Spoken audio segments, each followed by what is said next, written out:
ఈరోజు మనం పంచభూతలింగాలలో ఒక్కటైన అగ్నిలింగాన్ని దర్శించుకోవటానికి అరుణాచలం, అదేనండి తిరువన్నామలై వచ్చాం. ఇక్కడ శివుడు అన్నామలయార్ అంటే అరుణాచలేశ్వరుడిగా, పార్వతీదేవి ఉన్నామలయమ్మన్గా దర్శనమిస్తారు.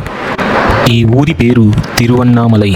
తిరు అంటే చాలా గొప్పది, అన్నా అంటే ఆది అంతు లేనిది, మలై అంటే కొండ, పర్వతము. పూర్తిగా కలిపితే చాలా శక్తివంతమైన ఆది అంతు లేని పర్వతమని అర్థం. ఈ పర్వతం ఇక్కడ ఏర్పడడానికి ఒక గొప్ప చరిత్ర ఉంది. ఒకరోజు బ్రహ్మ, విష్ణువు తమ ఇద్దరిలో ఎవరు గొప్ప అనే విషయంలో చర్చిస్తున్న సమయంలో శివుడు ఒక అగ్నిస్తంభంలా ప్రత్యక్షమై దాని ఆది మరియు అంతం ఎవరైతే కనిపెడతారో వారే గొప్ప అని చెబుతారు. అప్పుడు హంసవాహనంలో బ్రహ్మదేవుడు ఆ అగ్నిస్తంభం యొక్క అంతాన్ని కనిపెట్టడానికి మరియు వరాహ వాహనంలో విష్ణువు మొదలుని కనిపెట్టడానికి బయలుదేరుతారు. ఎంత వెతికినా స్టార్టింగ్ పాయింట్ కనపడకపోవడంతో విష్ణువు ఓటమిని అంగీకరిస్తారు. కానీ బ్రహ్మదేవుడు కేతకీ పువ్వును సాక్షిగా ఉంచి తనకి అంతం కనపడిందని అబద్ధం చెప్తారు. అందుకు ఆగ్రహించిన శివుడు బ్రహ్మదేవునికి భూమిపైన ఎవ్వరూ కొలవరు అని శాపమిస్తారు.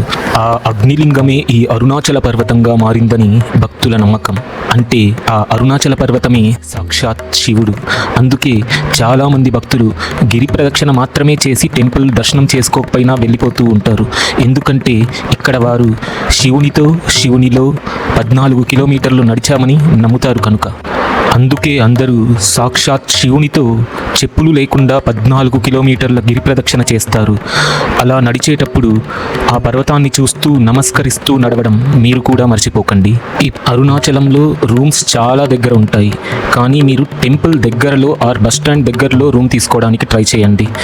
ఎందుకంటే గిరి ప్రదక్షిణ రాజగోపురం నుంచి మొదలై రాజగోపురంతో ముగిస్తే చాలా సంతోషంగా ఉంటుంది. రాజగోపురం నుంచి స్ట్రైట్గా వెళితే శివకాశి నాడార్ మడం అనే ఒక సత్రం ఉంటుంది. అక్కడ ఏసీ రూమ్స్ 1064 రూపీస్కి ఇస్తారు. సో నేను మీకు డీటెయిల్స్ ఇక్కడ పైన డిస్ప్లే చేస్తాను, వాళ్ళకి కాల్ చేసి బుక్ చేసుకోండి. ఆర్ డైరెక్ట్గా వెళ్ళైనా ఈజీగా రూమ్స్ దొరుకుతాయి నార్మల్ డేస్లో. గిరి ప్రదక్షిణ. గిరి అంటే పర్వతము. ఈ పర్వతమే సాక్షాత్ శివుని స్వరూపంగా భావించబడుతుంది. దాన్ని చూస్తూ చేసే ప్రదక్షిణే గిరి ప్రదక్షిణ. మొత్తం 14 కిలోమీటర్ల దూరం ఉంటుంది. మనం ప్రదక్షిణ చేసే మార్గ మధ్యలో 8 లింగాల దర్శనం చేసుకోవాలి. ఈ అష్టలింగాలు అష్టదిక్పాలకుల లింగాలుగా పరిగణించబడతాయి.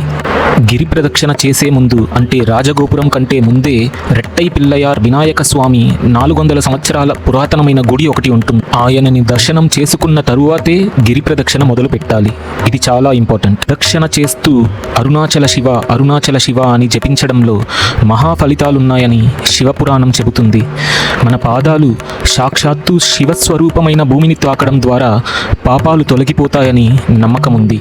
రాజగోపురం నుంచి ఒక 400 to 500 మీటర్స్ దూరంలో ఇంద్రలింగం ఉంటుంది. ఇంద్రలింగం తూర్పు దిక్కును రక్షిస్తూ ఉంటుంది. దీని దిక్పాలకుడు దేవతల రాజైన ఇంద్రుడు. ఒకప్పుడు ఇంద్రుడు గర్వంతో పాపాలు చేసి తన అహంకారాన్ని తొలగించుకోవడానికి శివుడిని ప్రార్థిస్తాడు. అప్పుడు శివుడు ఇంద్రుడిని క్షమించి తూర్పు దిక్కులో ఇంద్రలింగాన్ని ప్రతిష్ఠించి ఇంద్రుడిని ఆ దిక్కుకు దిక్పాలకుడుగా నియమిస్తాడు. ఇక్కడ ఇంద్రలింగ దర్శనం గర్వం, అహంకారంతో చేసిన పాపాలను తొలగిస్తుంది. గౌరవం మరియు వినయాన్ని కలగజేస్తుంది. ప్రతి 1.5 కిలోమీటర్స్కి ఈ అష్టలింగాలలో ఒక లింగం దర్శనమిస్తారు. అలా మనం 8 లింగాలు అష్టలింగాలను దర్శనం చేసుకోవాలి. ఇక్కడి నుంచి 1.5 కిలోమీటర్స్ దూరంలో అగ్నిలింగం ఉంటుంది. అగ్నిలింగం ఆగ్నేయ దిక్కు అంటే సౌత్ ఈస్ట్ను రక్షిస్తూ ఉంటుంది. దీని దిక్పాలకుడు అగ్నిదేవుడు. అగ్నిదేవుడు శివునికి అంకిత భావంతో ఈ స్థలంలో తపస్సు చేశారని, దానికి ప్రత్యక్షమైన శివుడు ఈ ప్రాంతంలో అగ్నిలింగాన్ని ప్రతిష్ఠించారని పురాణాల కథనం. అగ్నిలింగం వద్ద పూజ చేస్తే జన్మ జన్మల పాపాలు నివృత్తవుతాయని నమ్మకం ఉంది. ఇది మన శరీరంలో అగ్నితత్వాన్ని శుభ్రపరిచి ఉత్సాహాన్ని, ఆరోగ్యాన్ని ప్రసాదిస్తుందని నమ్మకం. అగ్నిలింగాన్ని ఆరోగ్యం కోసం పూజిస్తారు. దీన్ని పూజించడం వల్ల రోగ నివారణ శక్తి పెరుగుతుందని నమ్మకం. అగ్నిలింగ దర్శనం చేసుకున్న తరువాత కొంచెం దూరంలోనే రమణ మహర్షి ఆశ్రమం ఉంటుంది. అస్సలు మిస్ అవ్వద్దు. వీలైతే కాసేపు అక్కడ మెడిటేట్ చేసి గిరి ప్రదక్షిణని కంటిన్యూ చేయండి. 3.5 కిలోమీటర్స్ దగ్గర యమలింగం దక్షిణం దిక్కును రక్షిస్తూ ఉంటుంది. దాని దిక్పాలకుడు యమధర్మరాజు. పురాణాల ప్రకారం యముడు ఒకసారి అహంకారంతో శివుడి శిష్యుడిని తీసుకెళ్లడానికి ప్రయత్నిస్తాడు. శివుడు యముడిని శిక్షించి తన భక్తుడిని రక్షిస్తాడు. అప్పుడు యముడు తాను భక్తుడిగా మారి శివుడిని గట్టిగా పూజించి క్షమాపణలు కోరుతాడు. శివుడు క్షమించి ఈ దిక్కులో యమలింగాన్ని ప్రతిష్ఠించారని అంటారు. యమలింగాన్ని దర్శించటం వల్ల భయాలు తొలగిపోతాయి. ముఖ్యంగా మృత్యు భయం తొలగిపోతుంది. దీనిని పూజిస్తే శరీరానికి ఆరోగ్యం, మనసుకు ధైర్యం కలుగుతుంది. న్యాయం, ధర్మం, నిజాయితీ వంటి విలువలు మన జీవితంలో పెరుగుతాయి. 5.5 కిలోమీటర్స్ దగ్గర నైరుతి దిక్కును రక్షిస్తూ నిరుతి లింగం ఉంటుంది. దీని దిక్పాలకుడు నిరుతి అమ్మవారు. పురాణాల ప్రకారం నిరుతి దేవత శివుని ఆశీస్సులతో రాక్షస సంహారం చేసి అనంతరం శివునికి కృతజ్ఞతగా ఆయనను ఈ ప్రాంతంలో పూజిస్తారు. అప్పుడు ప్రత్యక్షమై శివుడు నిరుతి లింగంగా ఇక్కడ స్థాపితమయ్యారు. నిరుతి లింగాన్ని దర్శించడం వల్ల ఇల్లు, కుటుంబం, జీవితంలో చెడు శక్తుల ప్రభావం తగ్గుతుంది. వాస్తు దోషాలు, శత్రు దోషాలు పోయి రక్షణ కలుగుతుంది. శాంతియుత జీవితం, భద్రతను కలిగిస్తుంది. 7.5 కిలోమీటర్స్ దగ్గర పడమర దిక్కును రక్షిస్తూ వరుణలింగం ఉంటుంది. దీని దిక్పాలకుడు జలతత్వానికి అధిపతి అయిన వరుణుడు. వరుణుడు శివతత్వాన్ని గ్రహించి ఈ ప్రాంతంలో తపస్సు చేసి శివుని అనుగ్రహాన్ని పొందాడని, శివుడు తృప్తి చెంది ఈ ప్రాంతంలో తన లింగ రూపాన్ని వరుణలింగంగా స్థాపించారని నమ్ముతారు. వరుణలింగం వద్ద పూజ చేస్తే భయాలు తొలగి మనశ్శాంతి కలుగుతుందని నమ్మకం.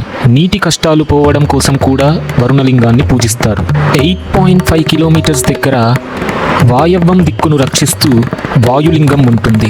దీని దిక్పాలకుడు వాయుదేవుడు. వాయుదేవుడు ఈ ప్రాంతంలో తపస్సు చేసి శివుని అనుగ్రహం పొందాడని, శివుడు తృప్తి చెంది వాయులింగంగా ప్రత్యక్షమయ్యాడని నమ్మకం. ఆరోగ్యానికి, ధ్యానానికి, ప్రాణాయామానికి ఇది ఒక అద్భుతమైన స్థలం. శ్వాస సంబంధిత సమస్యలతో బాధపడేవారు ఈ లింగాన్ని ప్రత్యేకంగా పూజిస్తారు. 10.5 కిలోమీటర్స్ దగ్గర ఉత్తర దిక్కును రక్షిస్తూ కుబేరలింగం ఉంటుంది. దీని దిక్పాలకుడు కుబేరుడు. కుబేరుడు తన ధనాన్ని ధర్మ కార్యాలకు వినియోగిస్తూ శివునికి నిత్యం అర్పణలు చేస్తూ శివసన్నదిలో శ్రద్ధగా ఉండేవాడని, కుబేరుడి భక్తిని చూసి శివుడు ఉత్తర దిక్కులో కుబేరలింగంగా స్వయంగా వెలిసి భక్తులకు ధన సంపద ఇవ్వగలిగే శక్తిని సాధించాడని నమ్మకం. కుబేరలింగాన్ని దర్శించడం వల్ల ఆర్థిక సమస్యలు తొలగిపోయి ధన సంపద పెరుగుతుంది. వ్యాపారాల్లో, ఉద్యోగాల్లో విజయం సాధించాలనుకునేవారు ఈ లింగాన్ని ప్రత్యేకంగా పూజిస్తారు. ఇది లక్ష్మీ కటాక్షానికి ద్వారముగా కూడా భావించబడుతుంది.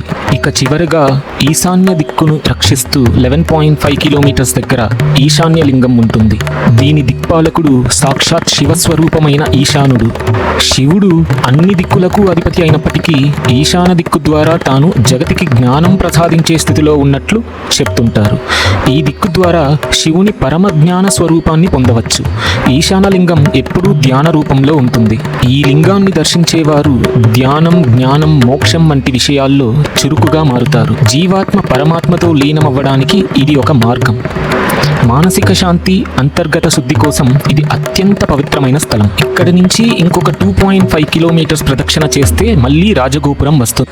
అక్కడ కర్పూరాన్ని వెలిగించి శివయ్యను మనసారా ప్రార్థించడంతో గిరి ప్రదక్షిణ ముగిస్తుంది. కంద పురాణంలో అరుణాచల మహత్యం పేరుతో ఈ క్షేత్ర మహిమ వివరంగా చెప్పబడింది. శివుడే పార్వతీదేవికి చెబుతాడు. శివుడు స్వయంగా ఇలా అంటాడు: అరుణాచలాన్ని దర్శించడంతోనే జన్మ ధన్యమైపోతుందని అంటాడు. ఈ పవిత్ర క్షేత్రాన్ని జీవితంలో ఒక్కసారైనా దర్శించగలగడం మన మహాభాగ్యం. అరుణాచల శివ, అరుణాచల శివ.